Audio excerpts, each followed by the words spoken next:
Hi പ്രിയപ്പെട്ട സുഹൃത്തുക്കളെ, നിങ്ങൾക്ക് എല്ലാവർക്കും ഡെയിലി ഡാഷ് മലയാളം ചാനലിന്റെ പുതിയൊരു വീഡിയോയിലേക്ക് സ്വാഗതം. കഴിഞ്ഞ ദിവസം പാലക്കാട് ജില്ലയിൽ അധ്യാപകനെ ഭീഷണിപ്പെടുത്തുന്ന വിദ്യാർത്ഥിയുടെ വാർത്ത വളരെ ഞെട്ടലോടുകൂടിയാണ് നമ്മൾ എല്ലാവരും കേട്ടത്. നിങ്ങളിൽ പലരും ഇതിനോടകം തന്നെ അതിനെക്കുറിച്ചുള്ള ചിത്രങ്ങളും വാർത്തകളും വീഡിയോസുകളും ഒക്കെ കണ്ടിട്ടുണ്ടാവുമല്ലോ. പിടിച്ചു വെച്ചിരിക്കുന്ന തന്റെ മൊബൈൽ തന്നില്ലെങ്കിൽ പുറത്തിറങ്ങിയാൽ സാറിനെ കൊന്നു കൊല വിളിക്കുമെന്നാണ് തന്റെ അധ്യാപകന്റെ മുഖത്ത് നോക്കി ഒരു തെരുവ് ഗുണ്ടയുടെ ഭാഷയിൽ അല്ലെങ്കിൽ ഒരു കൊട്ടേഷൻ സംഘത്തിന്റെ ശൈലിയിൽ ആ വിദ്യാർത്ഥി പ്രതികരിച്ചത്, പെരുമാറിയത്. ഈ സംഭവത്തെക്കുറിച്ച് ഇന്ന് രാവിലെ റിപ്പോർട്ടർ ചാനലിൽ വാർത്താവതാരകൻ ഡോക്ടർ അരുൺകുമാർ ഒരു നിരീക്ഷണം നടത്തുന്നുണ്ട്. മക്കളുള്ള എല്ലാ മാതാപിതാക്കളും കണ്ടിരിക്കേണ്ട വളരെ കൃത്യമായ ഒരു നിരീക്ഷണമാണ് അദ്ദേഹം നടത്തിയത്. നമുക്ക് ആ ഭാഗം ഒന്ന് കണ്ടു നോക്കാം. പാലക്കാട് അധ്യാപകനെതിരായ കൊലവിളിയിൽ +1 വിദ്യാർത്ഥിക്ക് മാനസാന്തരം. പറഞ്ഞ കാര്യങ്ങളെല്ലാം പിൻവലിച്ച് മാപ്പ് പറയാൻ തയ്യാറാണെന്ന് വിദ്യാർത്ഥി പോലീസിനോട് പറഞ്ഞു. ഫോൺ വാങ്ങിവെച്ച് വഴക്കു പറഞ്ഞതിന്റെ ദേഷ്യത്തിലാണ് കൊലവിളി നടത്തിയതെന്നാണ് വിശദീകരണം. അതേ സ്കൂളിൽ തന്നെ തുടർന്ന് പഠിക്കാൻ അവസരം നൽകണമെന്നും വിദ്യാർത്ഥി പോലീസിനെ അറിയിച്ചിട്ടുണ്ട്.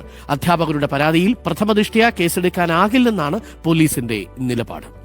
അത് വളരെ സന്തോഷകരമായ ഒരു വാർത്തയാണ്. സന്തോഷകരം എന്ന് പറയുമ്പോൾ ആ കുട്ടിക്ക് അത് ബോധ്യപ്പെട്ടു, താൻ പറഞ്ഞത് ശരിയായില്ല എന്നുള്ളത്. ഒരു കൊട്ടേഷൻ സംഘത്തിലെ ഗുണ്ട വന്ന് പറയുന്നത് പോലെയാണ് ഒരു കുട്ടി പറഞ്ഞത്. സാറിന് എന്നെ അറിയില്ല, എന്നിട്ട് പറയാണ് ഞാൻ കൊന്നിടും പുറത്തിറങ്ങിയാൽ എന്നാണ് ആ വിദ്യാർത്ഥി പറയുന്നത്. അത് കേട്ട് നമ്മളൊക്കെ വല്ലാതെ ഒന്ന് ഞെട്ടിപ്പോയി. അത് ഈ അടുത്ത കാലത്ത് ഇറങ്ങിയ സിനിമകളൊക്കെ വല്ലാതെ സ്വാധീനിച്ചിട്ടുണ്ടാവും. ഇവരുടെയൊക്കെ സൂപ്പർ ഹീറോകളായിട്ട് മാറുന്നത് ഇതേപോലെ ലഹരി പദാർത്ഥങ്ങളൊക്കെ ഉപയോഗിച്ച് കൊട്ടേഷൻ സംഘങ്ങളുടെ നേതാവായിട്ട് വിലസുന്ന ആളുകളൊക്കെ ഈ സിനിമയിൽ നിന്ന് അവരുടെ ജീവിതത്തിൽ എത്തിയിട്ടുണ്ടോ എന്നുള്ളത് നമ്മൾ സംശയിക്കേണ്ടിയിരിക്കുന്നു. നാട്ടിലിറങ്ങുന്ന സിനിമകൾ കുട്ടികളെ സ്വാധീനിക്കുന്നു എന്ന തലക്കെട്ടോടെയാണ് ഈ വാർത്തയുടെ ഭാഗം അവരുടെ ചാനലിൽ അവർ അപ്ലോഡ് ചെയ്തിരിക്കുന്നത്. ഇനി 2 ദിവസങ്ങൾക്ക് മുമ്പ് ഏഷ്യാനെറ്റ് ന്യൂസ് സംഘടിപ്പിച്ച ഏത് നൂറ്റാണ്ടിലേക്ക് എന്ന് ചോദിച്ചുകൊണ്ടുള്ള ചർച്ചയിൽ കാന്തപുരം AP അബൂബക്കർ ഉസ്താദിനെയും അതിലൂടെ സുന്നി സമൂഹത്തെയും അപകീർത്തിപ്പെടുത്തുക, അവരൊക്കെ പുരോഗമന സമൂഹത്തിനെതിരാണെന്നും അല്ലെങ്കിൽ അപരിഷ്കൃതമായ കാഴ്ചപ്പാടും ചിന്തകളും വേഷവിധാനങ്ങളുമായി ജീവിക്കുന്നവരാണ് എന്ന രീതിയിൽ ഒരു സമൂഹത്തെ, ഒരു സമുദായത്തെ മുഴുവൻ താറടിച്ചു കാണിക്കാൻ നടത്തിയ ചർച്ചയിൽ ഇന്നലെ പാലക്കാട് നടന്ന ആ സംഭവത്തെക്കുറിച്ച് ഇന്ന് ഡോക്ടർ അരുൺകുമാർ നടത്തിയ നിരീക്ഷണമൊക്കെ കൃത്യമായി, വളരെ വ്യക്തമായി 2 ദിവസങ്ങൾക്ക് മുമ്പ് തന്നെ ഏഷ്യാനെറ്റിന്റെ ഫ്ലോറിലിരുന്ന് അനസുഗുരി വളരെ വ്യക്തമായി തന്നെ പറഞ്ഞിരുന്നു. നമുക്ക് ആ ഭാഗം കൂടി ഒന്ന് കണ്ടു നോക്കാം. നമ്മൾ മനസ്സിലാക്കണം. പിന്നെ സിനിമ, അതിനിടയ്ക്ക് സിനിമയുടെ ഒരു ചർച്ച വന്നു. സിനിമ എന്ന കലാവിഷ്കാരത്തെ ഇസ്ലാം തിരസ്കരിക്കുന്നത് വേറൊന്നും കൊണ്ടല്ല. മനുഷ്യന്റെ ഈ വിഷനിലൂടെ മനുഷ്യൻ കാണുന്ന പലതും മനുഷ്യന്റെ ഹൃദയത്തിൽ വല്ലാത്ത നെഗറ്റീവ് ഇമ്പാക്റ്റ് ഉണ്ടാക്കും എന്നുള്ളതാണ്.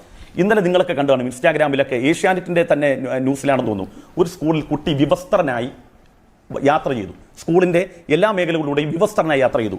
ടീച്ചേഴ്സ് ഏഷ്യാനെറ്റിന് കൊടുത്ത അഭിമുഖത്തിൽ എന്താ പറഞ്ഞത്? അല്ലു അർജുനന്റെ പുതിയ സിനിമ കണ്ട് അതിൽ നിന്ന് ഇൻസ്പയർ ആയിക്കൊണ്ട് കുട്ടി അങ്ങനെയാണ്. അതുപോലെ തന്നെ മോഹൻലാലിന്റെ ഒരു ചിത്രം 1-2 കൊല്ലം ആയുള്ളൂ, ഒരു ചിത്രം, അത് ആ ചിത്രത്തിന്റെ പേര് ഞാൻ പറയുന്നില്ല. ആ ചിത്രം കഴിഞ്ഞതിന് ശേഷം നടന്ന കൊലക്കൊക്കെ നിങ്ങളുടെ ഏഷ്യാനെറ്റ് ന്യൂസ് അടക്കമുള്ള വാർത്താ ചാനൽ വന്നത് ദൃശ്യം മോഡൽ കൊലപാതകമെന്നാണ്. അപ്പൊ ഇസ്ലാം കലകൾക്കും ആരോഗ്യ സംരക്ഷണത്തിനും സാഹിത്യത്തിനും എതിരല്ല, മനുഷ്യർക്ക് അനുഗുണമാകണം. ഓരോ കലാസൃഷ്ടിയും ഓരോ സമൂഹത്തെ സ്വാധീനിക്കുന്നുണ്ട്. സിനിമ പാപം അധാർമികത ചെയ്യാൻ പ്രേരിപ്പിക്കുക എന്നുള്ള താങ്കളുടെ വാദമാണ്. കേട്ടില്ലേ നിങ്ങൾ സുരേഷ് പറഞ്ഞത്? ഒരു സിനിമ കണ്ടിട്ട് ആരെങ്കിലും ഏതെങ്കിലും തിന്മകളിലേക്കോ പാപങ്ങളിലേക്കോ ഒക്കെ പോകും എന്ന് പറയുന്നത് നിങ്ങളുടെ വാദമാണ്. അങ്ങനെ ഒന്നില്ല എന്ന രീതിയിലാണ് അദ്ദേഹം സംസാരിക്കുന്നത്. എന്നാണ് സുരേഷിനൊക്കെ നേരം വിളിക്കുക? സുരേഷിന്റെ വീട്ടിൽ സുരേഷിന്റെ മകൻ നാളെ സിനിമ കണ്ടിട്ട് ഏതെങ്കിലും തരത്തിലൊരു സിനിമ അവനെ സ്വാധീനിച്ച് സമൂഹത്തിൽ കുറ്റകരമായ ഒരു കൃത്യത്തിലേക്ക് അവൻ പോകുന്നത് വരെ സുരേഷിന് ഇത്തരം കാര്യങ്ങളിൽ ഒരു ഗൗരവം ഉണ്ടാകാൻ പോകുന്നില്ല. ഇതുപോലെ തന്നെയാണ് നമ്മുടെ നാട്ടില് നവോത്ഥാനം പ്രസംഗിക്കുന്ന അല്ലെങ്കിൽ പുരോഗമനവാദം നിരന്തരം പറഞ്ഞുകൊണ്ടിരിക്കുന്ന എല്ലാവരുടെയും അവസ്ഥ. നാട്ടിലിറങ്ങുന്ന പല സിനിമകളും നമ്മുടെ മക്കളെ സ്വാധീനിക്കുകയാണ്. ആ സിനിമയിലെ കോപ്രായങ്ങൾ കണ്ടിട്ട് കുട്ടികൾ സ്കൂളിൽ നഗ്നരായി നടക്കുന്നു, അല്ലെങ്കിൽ അധ്യാപകരെ ഭീഷണിപ്പെടുത്തുന്നു, അല്ലെങ്കിൽ മറ്റു പലതരത്തിലുള്ള ലഹരി പദാർത്ഥങ്ങൾക്കും അവർ അടിമകളാകുന്നു.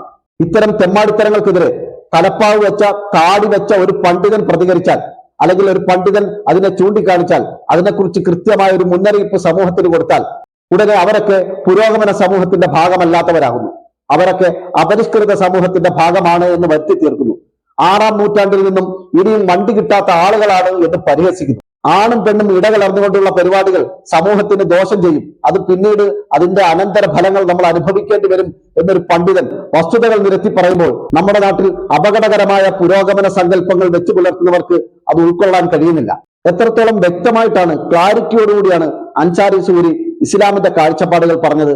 ഇസ്ലാം എന്തുകൊണ്ട് സിനിമയെ എതിർക്കുന്നു, അല്ലെങ്കിൽ സിനിമ പോലെയുള്ള കഥാവിഷ്കാരങ്ങളെ എന്തുകൊണ്ട് ഇസ്ലാം നിരുത്സാഹപ്പെടുത്തുന്നു, അത് സമൂഹത്തിൽ ഉണ്ടാക്കുന്ന അപകടകരമായിട്ടുള്ള സാഹചര്യങ്ങളെ മുൻനിർത്തിയിട്ടാണ്.